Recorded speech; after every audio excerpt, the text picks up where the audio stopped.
Summer may be slipping away, but a very serious health issue from it is still very much a problem.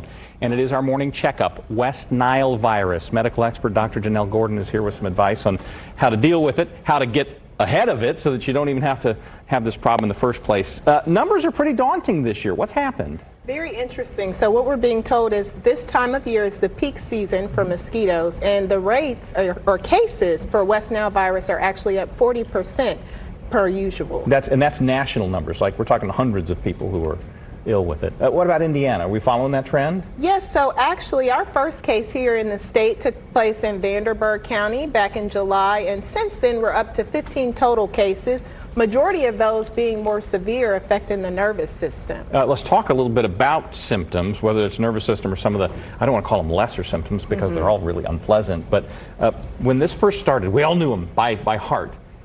Over the years, it's gotten fewer and fewer headlines, but the symptoms are still pretty rotten. Can be pretty terrible. So I do remember when we first started hearing about West Nile virus, and then it kind of went away, but the cases haven't. Right. And they've progressively continued to stay around. And so most individuals actually won't have any symptoms, and that's likely why we typically don't hear much about it.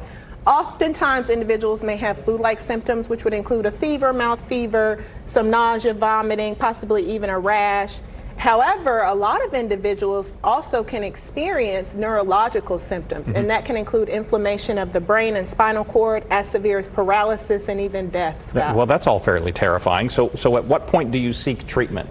If you just have, I don't want to say just, but if you just got a couple of the flu-like symptoms, just deal with it, or do you recommend going to a doc right away? Great question. So oftentimes these symptoms will be self-limiting, and you won't even need to seek further care. However, if the symptoms aren't getting any better, and definitely if you start noticing any neurological symptoms, if you're having some confusion, dizziness, changes in sensation, difficulty walking, you need to be seen emergently. And the doctor can help you figure out whether it is West Nile virus or something else that may have similar things like that. This is all really about avoiding mosquitoes, right? Yes, but how do we do that? Right? I mean, every time you go around, there are mosquitoes. Honest to God, around this time of year, I make sure I always have insect repellent with me. For some reason, these bugs seem to be very attracted to me.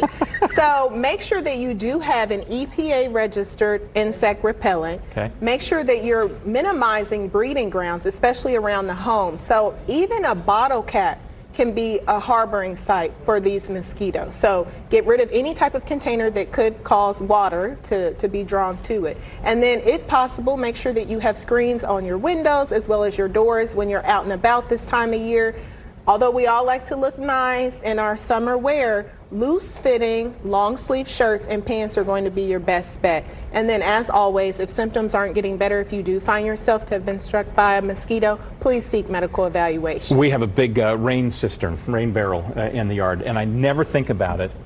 And I will bet you that there's a nice little mosquito bed in there right now. I need to deal with that.